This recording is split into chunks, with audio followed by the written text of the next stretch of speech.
We provide you the platform to turn your dreams into reality. Give wings to your aspirations with KR Mangalam University. Afghanistan में एक बार फिर से भूकंप का बड़ा झटका महसूस किया गया है। अमेरिकी भूवैज्ञानिक सर्वेक्षण के अनुसार रविवार देर रात पाकिस्तान सीमा से सटे पूर्वी अफगानिस्तान में 6.0 तीव्रता का भूकंप आया। इसका केंद्र जलालाबाद के पास था और इसकी गहराई सिर्फ 8 किलोमीटर मापी गई। भूकंप इतना तेज था कि आसपास के कई देशों तक इसके झटके महसूस किए गए। रिपोर्ट के मुताबिक इस भूकंप में 9 लोगों की मौत हो गई है और करीब 25 लोग घायल हो गए हैं। घायलों को इलाज के लिए नजदीकी अस्पताल में भर्ती करवाया गया है। भूकंप का असर सिर्फ अफगानिस्तान तक ही सीमित नहीं रहा, बल्कि इसके झटके भारत के उत्तरी हिस्सों में भी महसूस किए गए। दिल्ली एनसीआर समेत उत्तर भारत के कई इलाकों में देर रात लोग घबराकर अपने घरों से बाहर निकल आए। पाकिस्तान में भी झटके महसूस किए गए। भूकंप की वजह से कई जगह दीवारें दरक गई और लोगों में दहशत का माहौल फैल गया।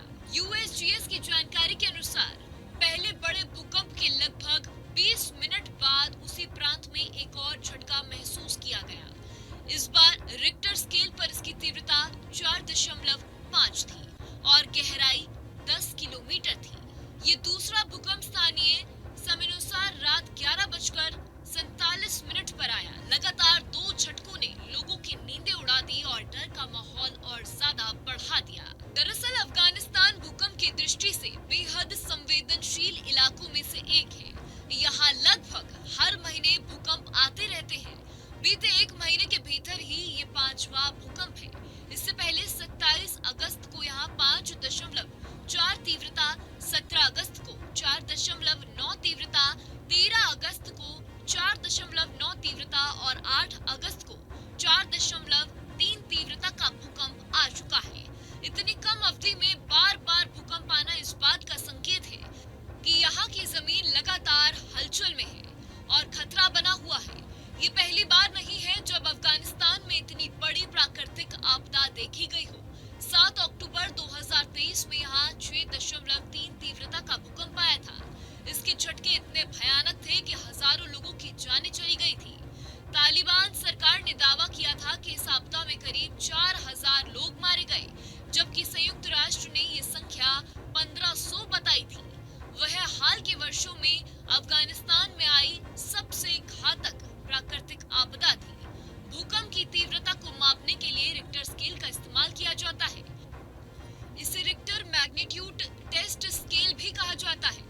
स्केल पर भूकंप की ताकत को 1 से 9 तक मापा जाता है। स्केल जितना ज्यादा ऊंचा होता है, भूकंप उतना ही ज्यादा खतरनाक माना जाता है। ये माप केंद्र यानी एपिसेंटर से ही की जाती है। भूकंप के दौरान धरती के भीतर से निकलने वाली ऊर्जा को ही स्केल पर मापा जाता है। इसी से ये तय होता है कि झटके कितने मजबूत और कितने व्यापक होंगे। कुल मिलाकर अफगानिस्तान में आया ये ताजा भूकंप लोगों के लिए एक और त्रासदी बन गया है। मौत और चोटों की खबरों ने फिर से लोगों को 2023 की याद दिला दी है, जब एक ही झटके ने हजारों परिवारों को तबाह कर दिया था। बार बार आने वाले भूकंप के ये झटके साबित करते हैं कि अफगानिस्तान अब एक बेहद संवेदनशील इलाका बन चुका है, जहां खतरा हमेशा ही रहता है। यही कारण है कि लोग हर बार नए झटकों से दहशत में आ जाते हैं। जहां भक्ति है हर शब्द में, कथाओं में छुपे हैं दिव्य रहस्य और ज्योतिष देता है जीवन को दिशा। धर्म से जुड़ी हर बातों को जानने के लिए हमारे चैनल स्तुति को सब्सक्राइब करें। चैनल पर जाने के लिए इस लिंक पर क्लिक करें।